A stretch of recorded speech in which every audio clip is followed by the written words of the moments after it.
안녕하세요, 기찬입니다. 저는 오늘 쉬운 길 돌아가기라는 주제로 여러분하고 이야기를 좀 해볼까 하는데요. 먼저 제가 저에 대해서 아무도 모르실 것 같아서 소개를 좀 준비를 해왔어요. 저는 이런 캐릭터를 그리고 또 글을 쓰는 사람이고요.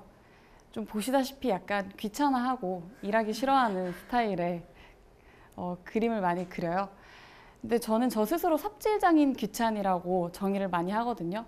왜 제가 삽질장인이냐면 일단 인생이 삽질이었어요. 제가 올해 30살인데 29살까지 너무 삽질을 많이 했기도 했고요.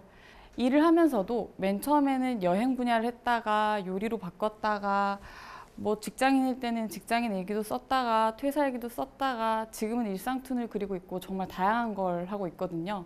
그래서 뭐라고 딱히 정의하기 그래서 삽질장인이라고 저는 저를 소개를 해요. 대신 하는 일에 대해서 정의를 하자면 그리고 써서 제가 생각하는 바를 표현하는 사람 정도로 생각해 주시면 될 것 같아요. 쉬운 길 돌아가기라는 제목으로 본격적으로 이야기를 해볼까 합니다. 사실 제가 지난날 얼마나 삽질을 하고 살았는지에 대한 얘기일 거예요. 어렸을 때 우리 이런 거 질문 많이 받잖아요. 너 장래희망 뭐니? 이런 거 한단 말이에요. 왜 하냐면 학생 기록부에 적어야 되잖아요. 근데 그런 거를 말로 할 때도 있는데 종이로 줄 때가 있어요. 근데 저는 그걸 받았을 때 좀 부담스러웠어요. 고작 해야 10대인데 내 30, 40대 때 내가 뭘 돼야 되는 건지 생각하는 게 너무 어렵더라고요. 솔직히 말하면 부자 되고 싶었어요. 자, 그렇잖아요. 없었어요, 부자 말고는. 그래서 그냥 친구들이 옆에 있는 거 적는 거 그대로 뺏겨 적었어요. 친구가 선생님을 적으면 저도 선생님을 적고 친구가 과학자를 적으면 저도 과학자를 적었어요. 근데 장래희망이란 게 너무 부담스럽다 보니까 자연스럽게 특기나 취미는 좀 덜 부담스럽더라고요.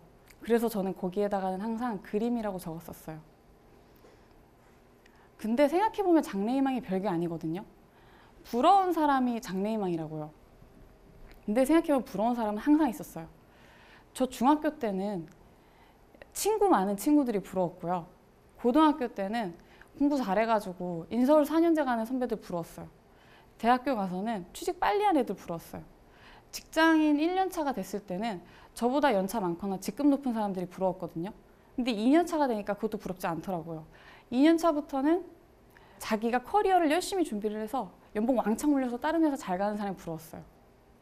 이렇게 부러워했던 사람이 계속 변하는 동안 생각해보면 약간 부러움의 베이스를 깔아주는 항상 부러운 사람이 있었어요. 누군지 아시겠나요?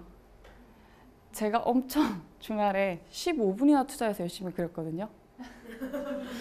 맞아요, 비욘세인데요. 비욘세가 그냥 부러운 건 아니고요. 계기가 있었어요. 시험이 끝나고 중간고사인가 기말고사가 끝나고 대학교 때 친구랑 맥주 한잔 하면서 한강 걷고 있는데 하필이면 그때 비욘세 노래가 막 나오는 거예요. 너무 좋은 게. 그래서 노래 진짜 좋다 이러면서 걷고 있는데 친구가 그러더라고요. 야, 비욘세가 노래 안 했으면 진짜 어쩔 뻔했냐. 내가 다 속상할 뻔했어. 그러는 거예요. 근데 그냥 비욘세가 부러운 게 아니고 그렇게 내 친구로부터 그런 얘기를 듣는 비욘세가 너무 부러운 거예요. 그 사람이 갖고 태어난 건 재능 하나인데 내가 그걸 안 했으면, 그 사람이 그걸 안 했으면 모두가 엄청 마음 아파할 정도로 세상에 내 재능을 뽐내고 있잖아요. 근데 그건 비욘세죠. 저는 비욘세 아니잖아요. 그래서 저는 어떤 선택을 할 때마다 매번 제가 할 수 있는 좀 더 쉽고 저에게 선택지가 많을 법한 선택을 해요. 여러분이 태어나서 거의 처음으로 진로에 대해서 생각할 수 있는 첫 번째 계기가 이거라고 생각을 하거든요.